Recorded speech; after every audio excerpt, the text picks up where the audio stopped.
And the Grenadines, we want to thank those territories which have already reached out in tangible ways, as we know that others will do the same. As we can attest in Barbados, there is much more that binds us together than sets us apart. I now invite Robin to introduce himself and to take us into this evening's breakout session. Robin. Thank you, Juanita. It is indeed an honor to host this evening's with my colleague. Good evening, everyone. I am Robin Douglas, principal of the law school here in Barbados and secretary of the Barbados Association of Principals of Secondary Schools. This evening's session is titled Education, Innovation, and Intellectual Property. We will use time to explore how education can be used to promote ideas of indigenous innovation and entrepreneurship, students and our societies at large.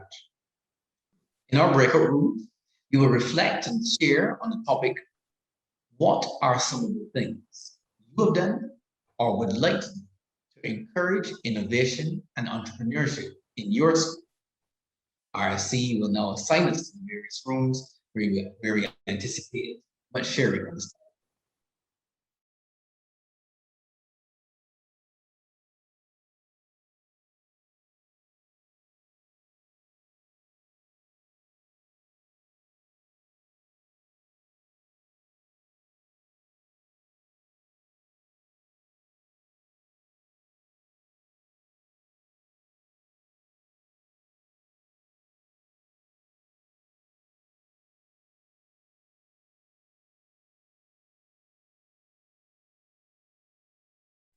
Good evening, everyone. So we're back from the rooms. I think my co-host may still be on her way in, but I am back. You've returned? I have returned. Yes, ma'am. So I'm going to go ahead and talk about some of the ideas that came out in my room. One of the contributions was about the way in which innovation and entrepreneurship in particular can give our students a way to find a path for themselves and find worth in some of the ideas and some of the indigenous things that they do in their communities and so on. That moved into ideas about agriculture and the way in which we could, one of the schools to develop their agricultural programs, and especially connecting them with external entities that could help develop the programs and create, job attachment and things of that nature. In particular, one of the interesting things that came out there was about sustainability, especially in this particular environment where we've lost some of the ability to some of our more prominent industries. Self-sufficiency is a big part of it. We looked at programs and things of that nature. Also, a school that has started teaching steel pan manufacturing with a forward idea of branching that out to the world in terms of industry, production, and manufacturing. On to you, Juanita. Okay, thanks, Robin. Exciting stuff. In our room, we had a combination of principals of 5th form and 6th form schools. So what was common among the 6th form schools is the introduction of entrepreneurship at the Cape level. At my school, for example, this is our first year, but at one of the other schools, they had offered entrepreneurship from the time it was available. What was also common is the number of programs that schools are engaging where students have the opportunity to make things and then to take those things to market, whether it is market in the school or market in another forum. So there was emphasis on wanting the students to be able to understand the business side of it and to interact with people who are already in the business world so that they can learn from them. And one other thing, it would have been the introduction of various clubs, which would give students an opportunity to be innovative, whether it was cooking or whatever else they were doing, to be innovative and to come up with new ideas that they could bring to market. So, and some of this is stuff that's happening at the moment, and some of it is material that principals would like to introduce to their schools. So we had some varied comments there, but everyone really quite excited about the idea of having students become innovators and entrepreneurs. So that was it. Very good. All right, so we will move on now. Our presidential thought. Okay. Okay, it is time, as Robin indicated, it is now time for the presidential thought. And this evening's presidential thought will be delivered by Mrs. Isabella Prentice, President of the Dominica Association of Principals of Secondary Schools, DAPS. Mrs. Prentice has been in the field of education for 36 years. She taught geography and principles of business and served as head of the geography department at Convent High School from 2004 to 2017. She enjoyed being a classroom teacher, but was moved into administration as a deputy principal. She is now principal at Convent High School, an all-girls secondary school in Dominica, where she took up leadership in the week after Hurricane Maria. So you can imagine that her tenure has been one of handling crisis after crisis. She previously served as General Secretary of the Dominica Association of Teachers and is presently the President of the Dominica Association of Principals of Secondary Schools. Mrs. Prentice loves carnival, hiking, and traveling. So COVID has certainly put a wrench in her travel wheel. She's actively involved in her credit union where she serves on the supervisory and the credit committee. Mrs. Prentice, we're ready.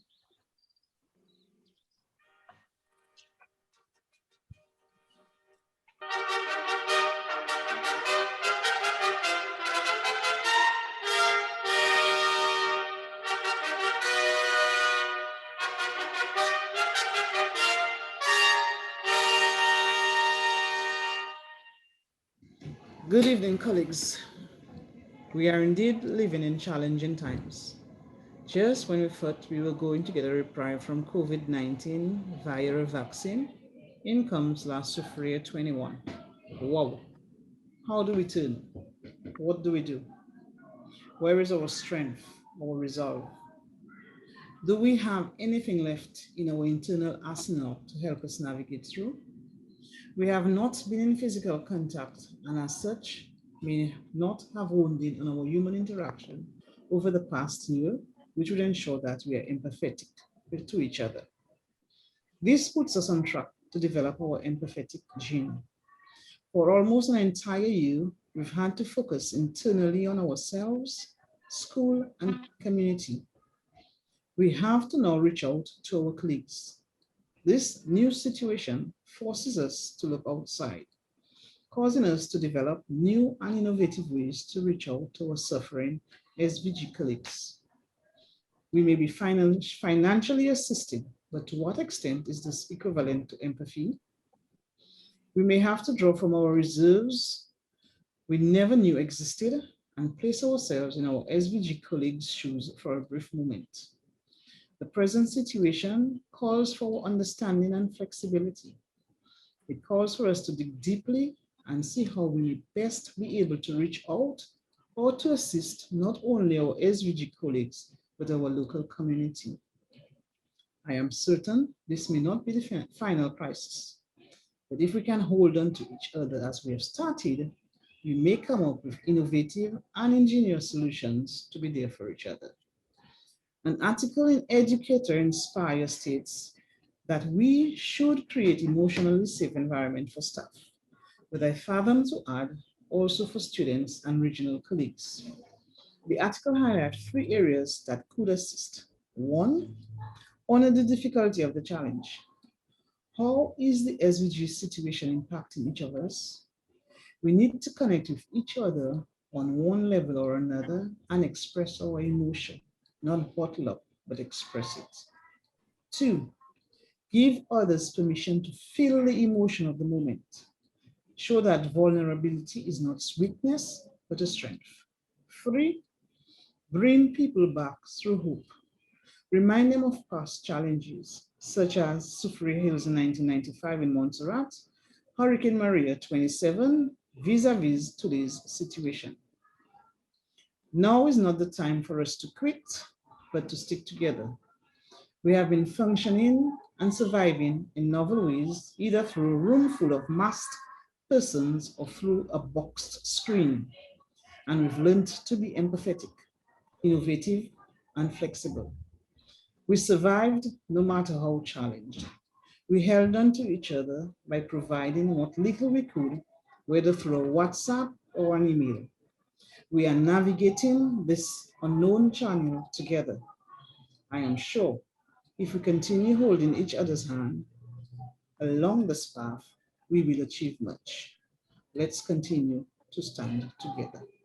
Good evening.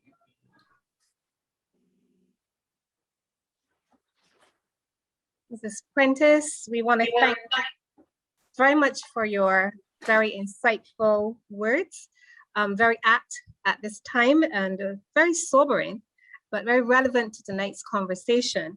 You reminded us that we needed now to focus on ourselves and to pull from within us, to find the strength from within us to be able to respond to the needs of our community. You reminded us that we need to work together and that it is time to look outside as well, to be innovative and creative, to find the solutions or the responses to these new challenges that seem to be cropping up just when we thought that we had everything under control. So you highlighted, of course, the situation in St. Vincent and the Grenadines and reminded us that we are indeed our brother's keepers and that we need to reach out to each other and that we will find the way through. So we want to thank you very much for those very sobering, but very inspiring words. Thank you, Mrs. Prentice. I'll turn over now to Robin. Please. Thanks, Juanita. And thanks, Ms. Prentice. We are going to move into the moment of movement tonight. In session 1, 2 weeks ago of the season, Rhythm Tribe dazzled us with their energetic dance along segment, which changed lives in Wasteland. We could not let that season beginning go unretouched. So we have brought Rhythm Tribe back to encourage us to get up and move once again. So without further ado, Rhythm Tribe with their Dance Fit Move.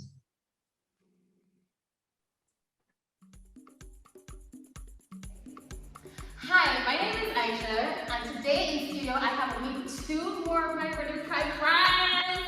To my right I have Janae, to my left Simone, and we have been charged with the responsibility yet again of getting you guys up and moving. Woo! Now, it's an easy follow along, trust me, it's easy, right? It's very easy. So don't get scared, don't get nervous.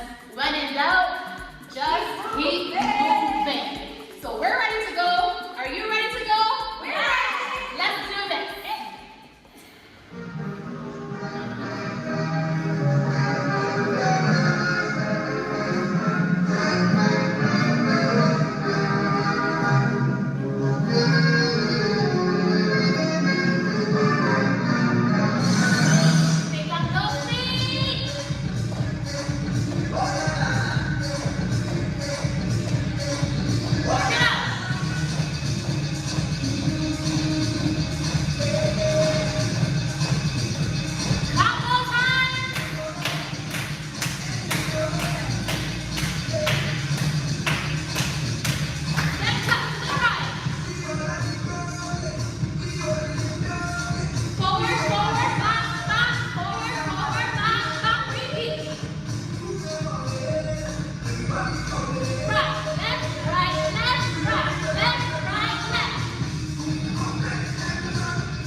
Anita, do you think it's possible?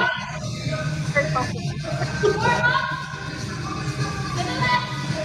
4 hops.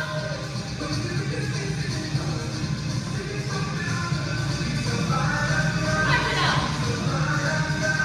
To the left. Out and right.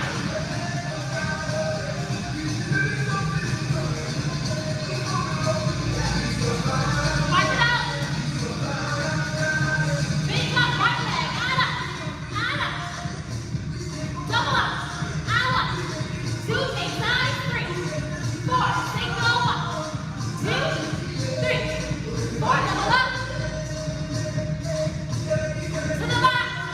1, 2, 3. Double up. Single.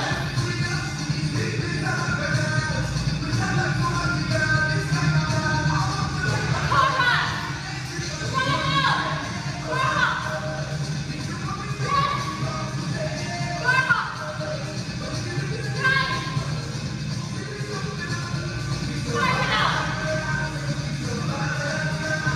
20 to your left. Out and right.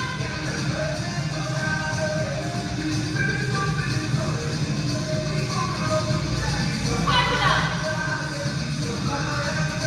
Something to your right. On top. Top. Let's get it. Take it down. Take it up. Something to the right. Take it easy. Left. Bring down that heart rate. Out. Almost there.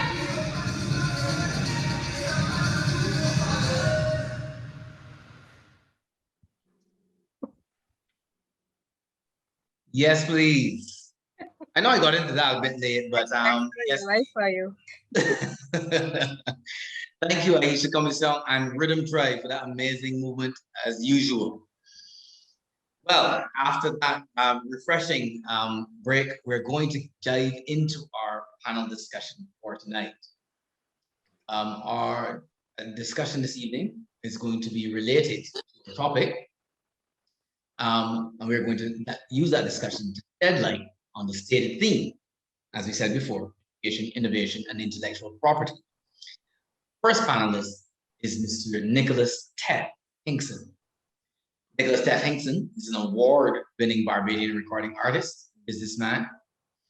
He is a partner in Nature Mix, the leading potting mix on the island, where he is also marketing director. A member of the Harsin College alumni. I see you there, so Anita. Mr. Hinkson is also a bachelor's degree, also has a bachelor's degree in management studies from UPF. As an artist, Teth has graced stages in New York, Atlanta, Toronto, and Los Angeles. He has been featured in international Noisy and The Source magazine. Nicholas's solid history of entertainment, event marketing, and promotion has led to his recent project, the Moonlit Festival, showcasing Barbadian artists from the more internationally directed genre. You can also find Mr. Hinkson getting to the nitty-gritty with those at the forefront of the culture on online talk channel Brunch. On to you, Anita. Okay, our second panelist tonight is Mr. Michael Douglas Sr. Mr. Michael Douglas has over 15 years proven project management experience. With a bachelor's degree in computer engineering from Florida Institute of Technology in Melbourne, Florida, Mr. Douglas has worked with many big tech companies in his 21-year tenure in the United States before returning to Barbados in the year 2019. For the last 10 years, he has helped many US-based startups as a chief technology officer. Michael is a serial entrepreneur whose latest venture, QR Clear Inc., has developed a QR contact tracing app called QPass, which he hopes will assist businesses to reopen safely while adhering to public health COVID-19 protocols. And introducing the third panelist, Professor Aaron Kamgisha. Aaron Kamgisha is a professor of Caribbean and Africana thought at the University of West Indies Cave Hill campus. He is the editor of 10 books and special issues and journals on Caribbean and Africana thought, and author of Beyond Coloniality, Citizenship and Freedom in the Caribbean Intellectual Tradition. We now invite panelists to give their addresses, and we will move to Mr. Hinkson as our first panelist to give his perspective on the topic. Mr. Hinkson.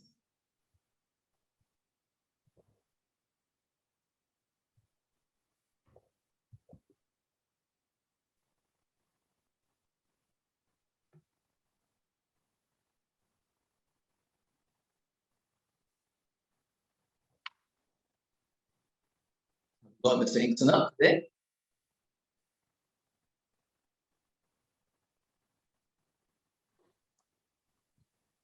Yes. Yes, sir. Yes, here I am. It was saying that the host had disabled me, so I thought you had kicked me out for a minute. Like, it was just a technical error. Okay, so yeah, it's good night to the panel. Okay, so speaking on using, I was just introduced, by the way, so I guess I don't have to introduce myself again. But speaking on using education to establish and promote economic value in Caribbean culture and intellectual property, I was actually going to present tonight on cultural currency and leveraging cultural currency internationally. And then also I was going to speak on licensing and NFTs. However, hearing some of the stuff from the breakout rooms, I see that agriculture was a big topic in schools right now.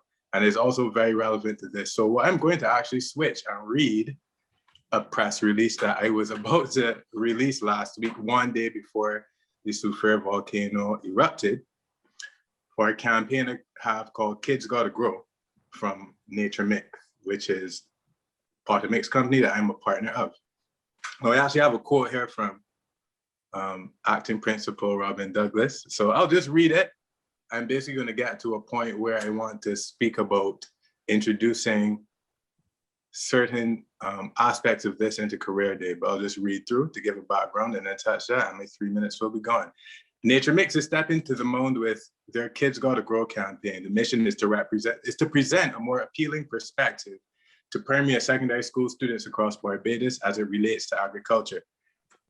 Now this quote is from Principal Robin Douglas. Education for the 21st century must be a blend between curricular and extracurricular content and competencies if it is to truly cater to the needs of our children. No doubt agricultural expertise and skills would be integral in producing citizens who can be self-sustaining in our globalized world. And what better way to promote this and provide an avenue for instilling discipline and patience than through gardening? That, like I said, that's according to Principal at the Law School, Acton, Robin Douglas. The number of secondary school students across the island who actually commit to the agricultural program at CSEC level is very thin in comparison to other career course choices. Marketing Director at Nature Mix, Nicholas Hinkson, that would be me, also echoes Mr. Douglas's sentiments. We need to encourage our young ones to get back to the garden for several obvious reasons.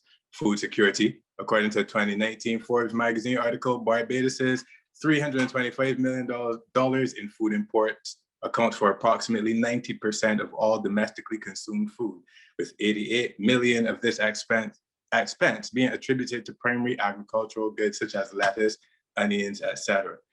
Okay, we obviously need to fix that. It's most important that the next generation understands and is ready to learn from our mistakes. Secondly, removing the stigma. There's a dark cloud over the origins of agriculture in our part of the world. As a result, agriculture itself can sometimes be ignorantly frowned upon. Early knowledge, experience, and understanding for our youth in this field across the board can change the entire culture's perception. Valuable life lessons, just like the principal mentioned, watering the garden every day. Well, he didn't say this, but watering the garden every day teaches responsibility and consistency. Experiencing the process from seed to produce can help children understand delayed gratification. And then finally, staying occupied during the pandemic, but that's over, so I don't really have to get into that. But there's a quote from a magazine here referencing how helpful it could be to even kids with ADHD, it centers them and helps them with discipline and so on.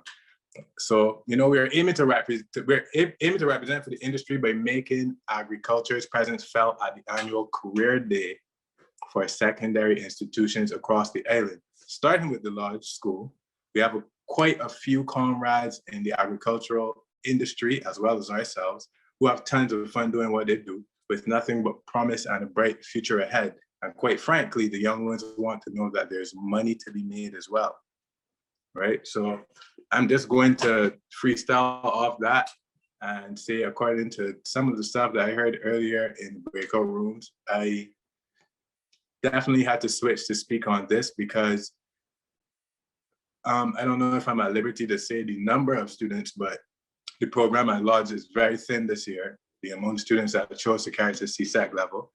And after speaking to Mr. Douglas, I realized that I have, like I said, a lot of comrades. I'm not sure if I'm past the time yet, so you can make me aware.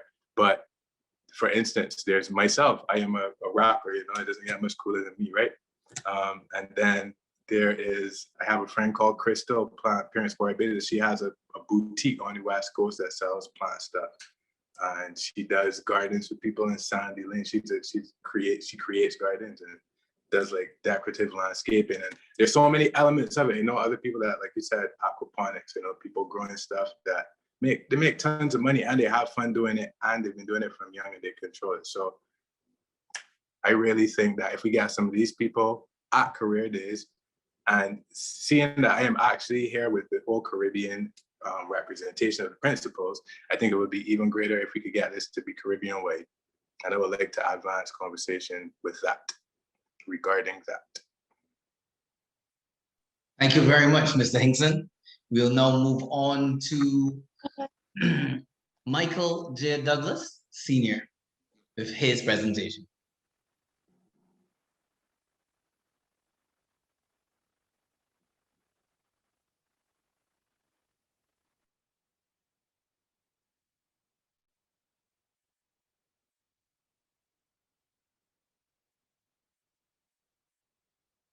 Your mic is off. We're not hearing you, Mr. Douglas.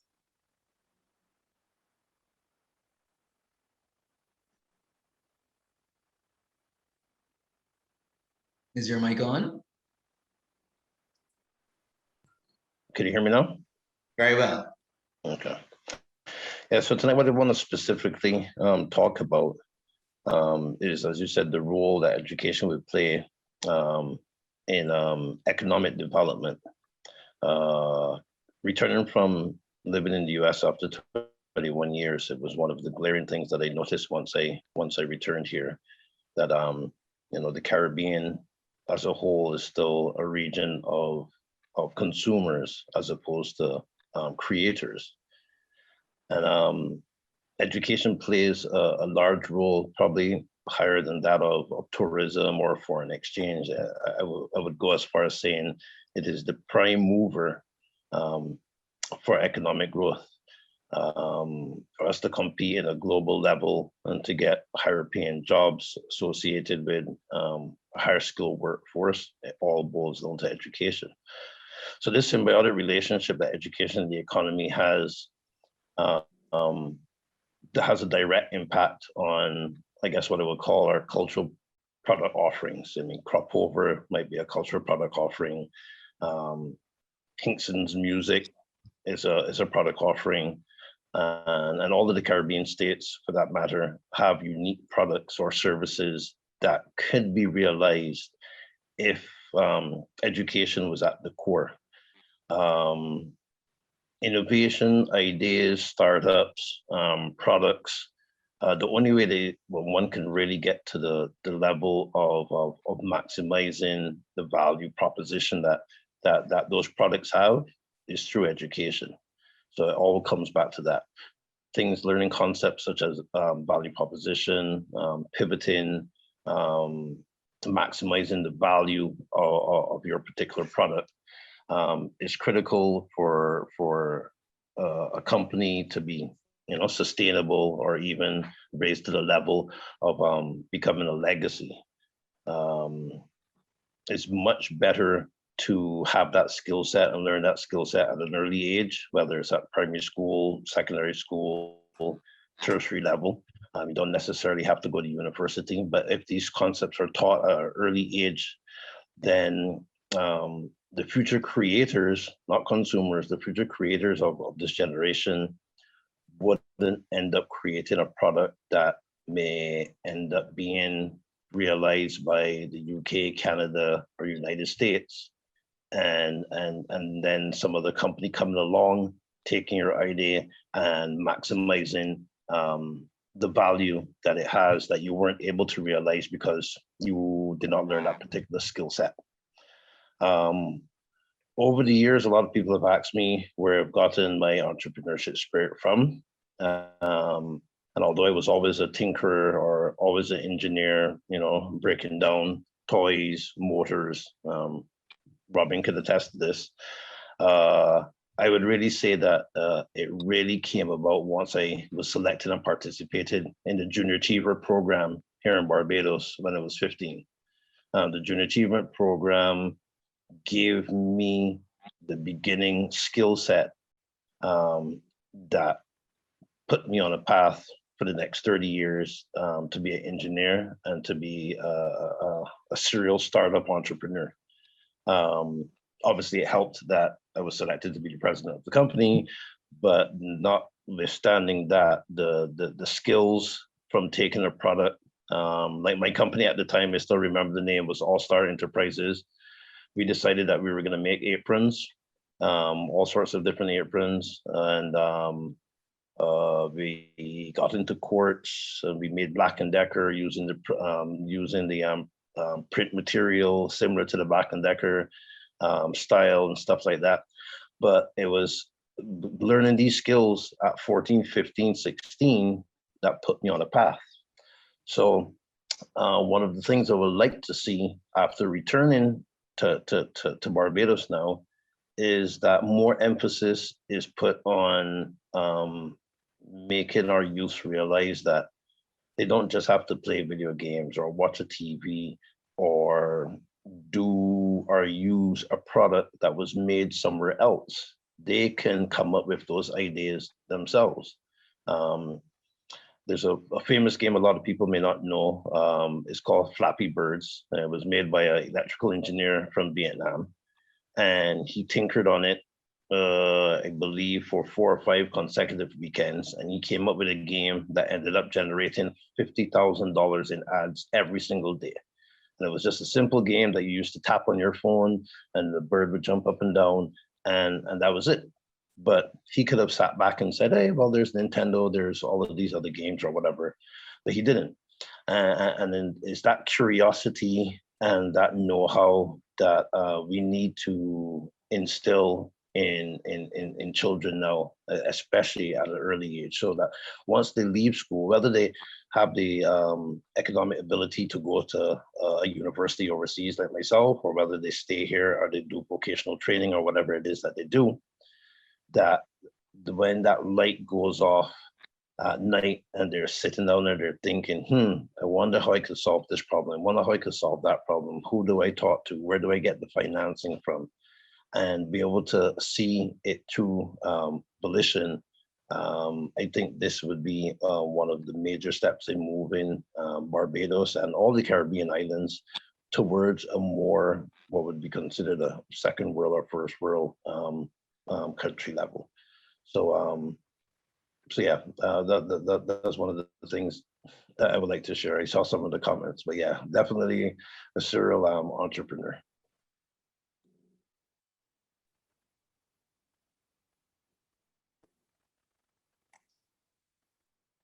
Thank you, Mr. Douglas, Senior. Not senior to me, by the way, but senior nonetheless. And now we're going to have Professor Aaron Kambija make his contribution. Professor Kambija? Yes, and let me start by saying how wonderful and honored I feel to be asked to address a body, an assembly of Caribbean principals of secondary schools. there is a lot I would like to discuss, but let me just give you a bit about my background, my reason for being here. I am the head of the Department of Cultural Studies at the newly formed Faculty of Culture, Creative and Performing Arts at the University of the West Indies, Cave Hill campus in Barbados.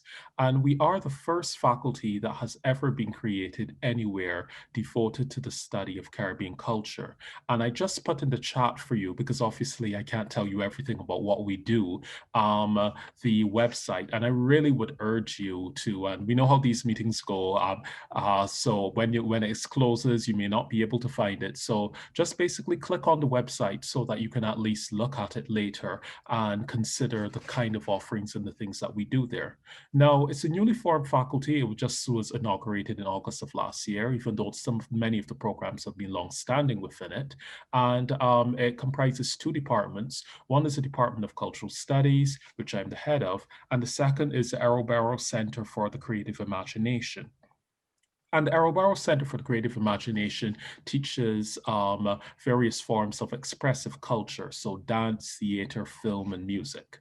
So I'm heartened to come here as a member of the executive of the faculty, because a number of the conversations that you've been having so far are things that we have been indulging in and talking about a great deal over the last year since the foundation of the faculty. So when my co-panelist talks about the question of agriculture, for example, I'm reminded of George Lamming's famous statement about questions of agriculture and how agricultural workers are constitutively cultural workers.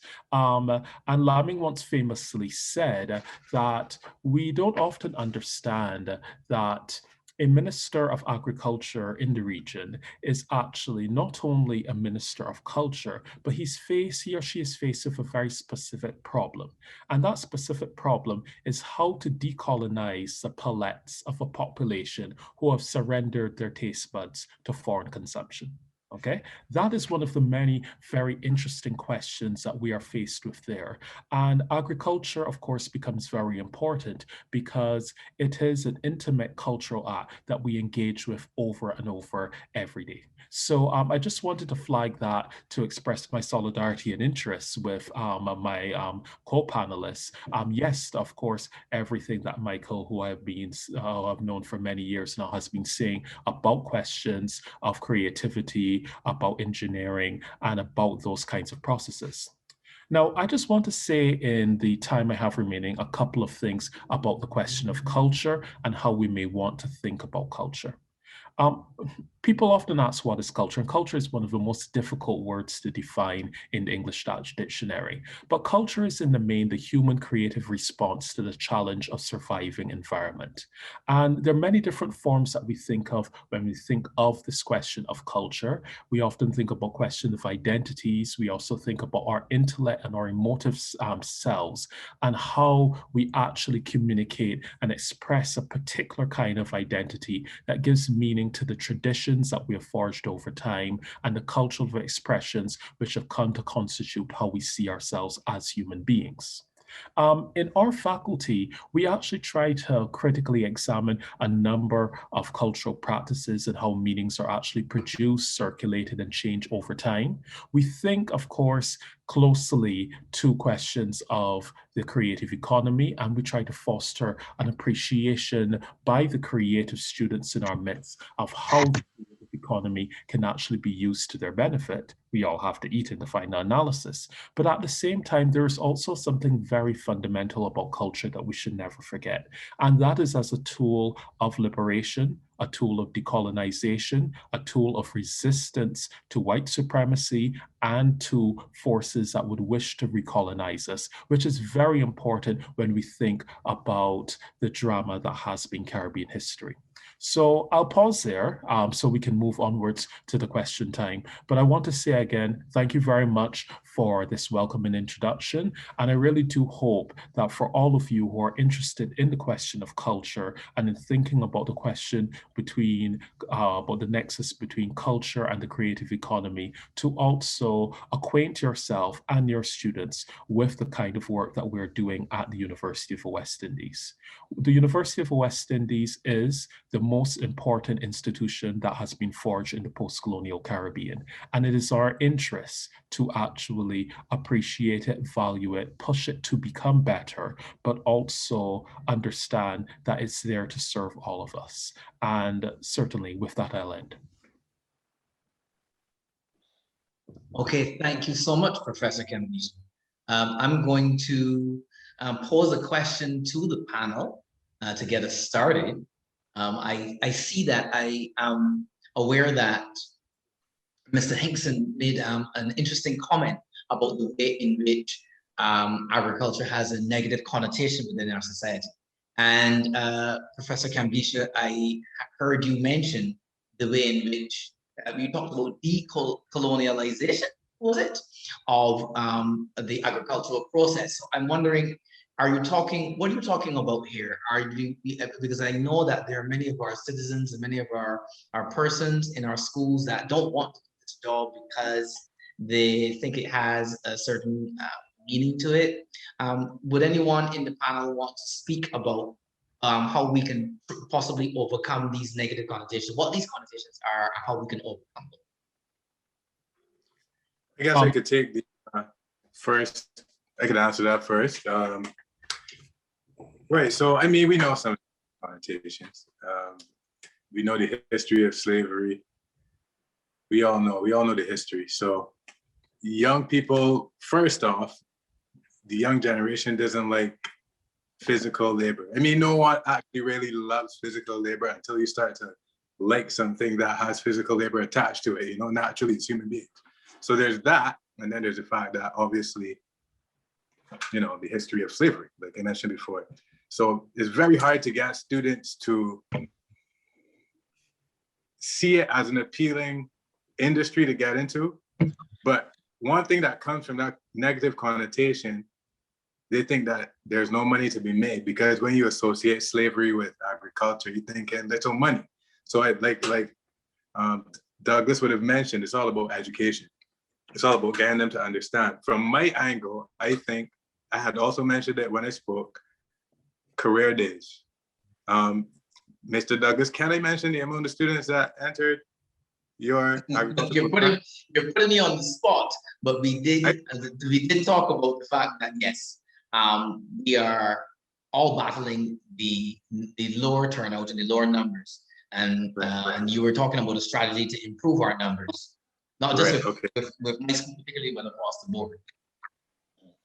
Right. Okay. So yes, the numbers are low. So I am very sure that if you just get cool, it actually boils down to, funny enough, I was going to present on cultural currency, but cultural currency in this case, people are familiar with me as an artist, as a musician. I'm always on the radio, always doing these cool things and cool events. So if I come in and I talk about agriculture, he's going to be like, oh, wait, that's Tap. Whoa, okay, let me listen to him. And then when I start to speak and I explain the possibilities, then you got several more interested people. Like I said, I mentioned, there are a lot of actual girls in this industry and women in this industry that have the more cool jobs. If I get a chance to really expand with you guys and introduce them to the career days, that would make me very happy. I'm very sure it could be very effective, starting there and continuing on with workshops and content. Okay, just thanks. to start. Thanks very much. Anyone else would like to respond? If I may, let me see, jump in there on this question of agriculture. Now, I think that one of the difficulties that we have with agriculture being seen as a viable career among young people is quite simply it's associated with hard work with minimal reward. That's what people actually think agriculture actually is. I think that there are, of course, wider and longer discourses of it associated with slavery, indentureship, and that kind of thing. But those, I think, are fundamentally the problems. Hard work, minimal reward, people are not interested in actually doing it. However, I think that we're facing very quickly a conundrum associated with the way that Caribbean societies reproduce themselves, and agriculture is going to become very important. Now, the US Department of Agriculture about 10 years ago actually had a report in which they stated that the Caribbean is the most food dependent region, import dependent region in the world. And that should be shocking to any of us. The most food import dependent region in the world is the Caribbean. What does this actually mean? Of course, life is idyllic as we know it now, but let's say you have a pandemic that closes down a great deal of the world, or if there are disasters or something like that, what does this actually mean? So there are a number of questions associated with let's see, what does it mean to be so food import dependent by the Caribbean in terms of the vulnerability of the population to natural disasters? But there are also other kinds of things. There is a balance of payment crisis that Caribbean countries have been afflicted with since the 1980s. And what does it mean to be spending so much money, foreign exchange, on commodities that we can actually produce ourselves? Are we really interested in finding Caribbean solutions to Caribbean problems? Are we interested in supporting jobs and livelihoods in the urban North Atlantic? Are we interested in supporting jobs and livelihoods within the region? All of those are things, though, which, again, culturally have to be instituted, and here schools are going to be very important in terms of what they teach, in terms of civics, what they teach in classes, because by the time persons come to university and we talk about these and broader issues, the ship has sailed, and only a small percentage of our population actually do come to university. So it's really important to think about these things as cultural questions, because there's nothing more culturally significant than how you choose to spend your resources. And one of the greatest purchasing habits that we make almost every single day is the food that we actually eat. Okay, so you're making actually a cultural decision when you decide that, a product from North America is superior to a product from the Caribbean. Okay, and you're making that decision over and over and over again. What does this mean for the way in which you think about yourself and your cultural identity? Thanks very much. There are actually quite a few questions in the chat coming to the panel. One has said, maybe if what Mr. Douglas said, if we can get them to see themselves as entrepreneurs in the field, it will change the outlook towards agriculture. Mr. Douglas, we've been talking a lot about agriculture, but you also talked about entrepreneurship within other fields as well. What can you say about this, and how do you think, I know you talked about a particular program, how do you think that our schools will be able to maybe improve the entrepreneurial spirit? Well, you and I have had quite a few conversations about this in the 2 years that I've been back. Problem solution driven outlook has to be taught. Like, every single solution does not have to be a super complex one. It does not have to be your next Facebook, does not have to be your next drone landing on Mars, helicopter flying type situation. But to be able to look at problems and or foster an environment where you get children to look at problems that they see in their environment. I remember I was very fascinated when I came home and I saw the African snails. Growing up here in Barbados, 80s, 90s, they were never here. It was very foreign for me to see them when I came back. But I was very impressed with the young man from St. Leonard's that saw those snails, saw it was a problem, decided to become the snail man, go collect them, take them to the Ministry of Agriculture, stuff like that. So this is an example of looking at a problem, coming up with a very low-tech solution. He just went into the gullies and stuff like that, picked them up or whatever. But children need to start looking at things from that standpoint. I mean, the concept of Airbnb or Uber, all of this came. I was just explaining this to my kids today. My daughter asked me, why do you make apps? What makes a good app? And I told her, it was like apps, like mobile apps, usually come out of a spirit of trying to solve a problem. It might be an age-old problem. 10 years ago, I told her, If you were in New York or anywhere, you have to go in the phone book, look for the telephone number for the taxi service, call the taxi, they will radio somebody. They would take 20, 30 minutes, an hour to get to you. You have to go up to the patio every couple of minutes to see if the taxi man was coming, all of this type of stuff. And your productivity goes down because now you're wasting time. So once students start to look at problems through the lens of how could I make this better? How could I know when a bus is going to be at a bus stop so that if I want to get to work early, I know exactly when to go out there, especially when the rain is set up. You know, how do I know what the conditions at the beach are if I want to go surfing before I get there? You know, like this type of stuff. They used to have travel agents that used to take weeks in order to get your plan and stuff done. Now you have apps that you can go on and you can decide, hey, I want to go to this place, I want to go to that place. But pivoting a little bit back to agriculture, just for one moment, is that it shouldn't be overstated that technology can be used in agriculture as well. From drone, from hydroponics, people are using Raspberry Pis, which are these really small programmable devices to control how the water is dispersed, you know, to wet the plants and stuff like that. So like technology, I mean, of course, because it's my field, but I am a strong believer that between education and technology, that's the way to move the country forward in so many different ways, mainly in creating jobs, good paying jobs for the future generation, you know? So Thank you so much, Mr. Douglas. Reverend, I think we might yes. just have, we're running out of time, so we Yes, might just please. have time for one more question. Would you like to pose it?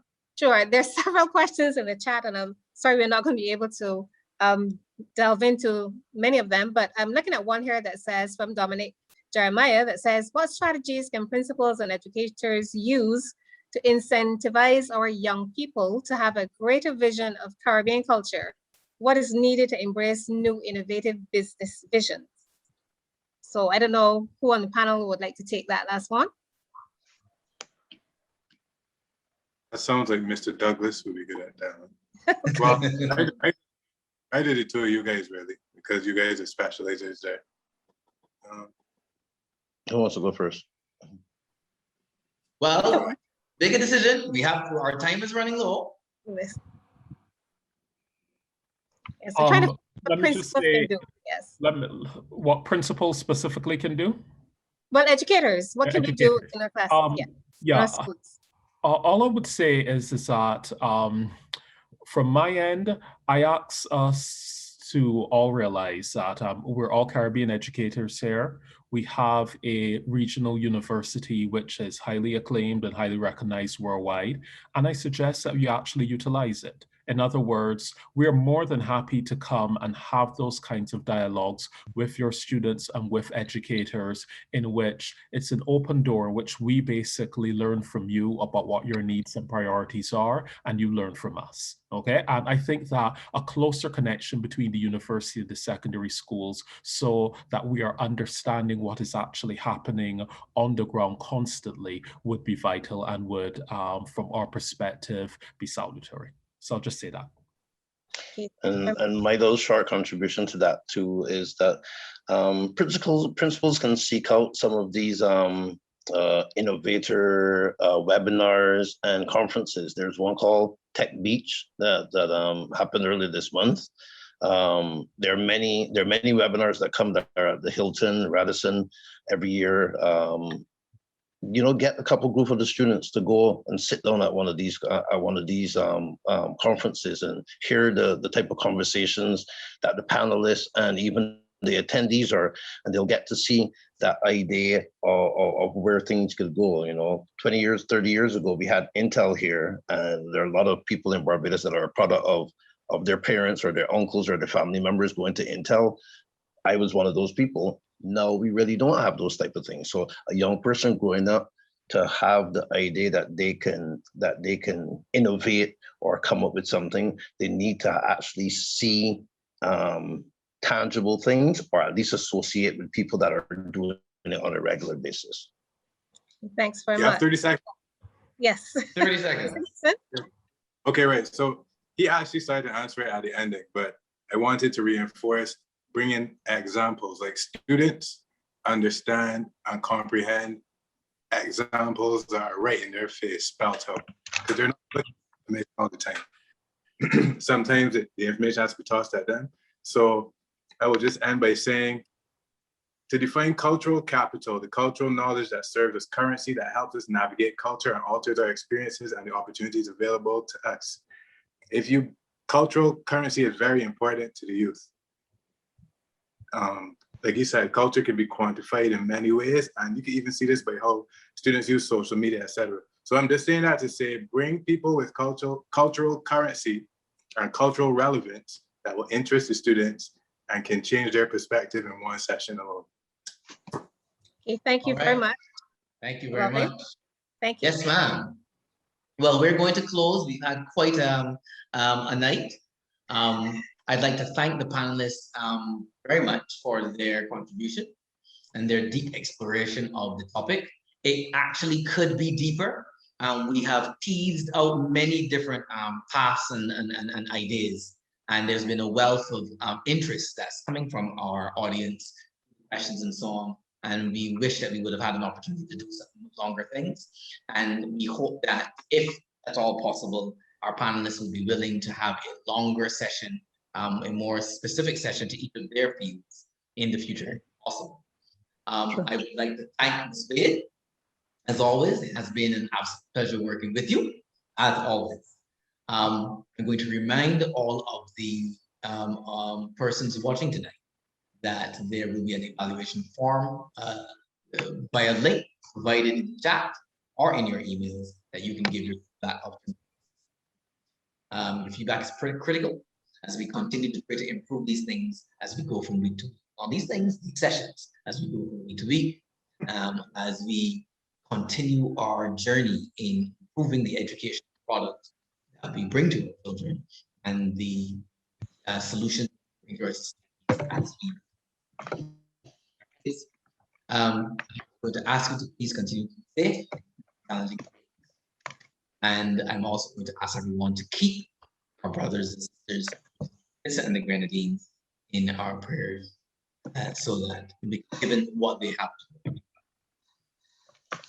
So from us and everyone, good night. Good night, everyone. Don't forget to fill out the form, the evaluation form. Okay. Okay. Good Bye-bye. night, everyone. Bye, everyone. Thanks for having us. Take care.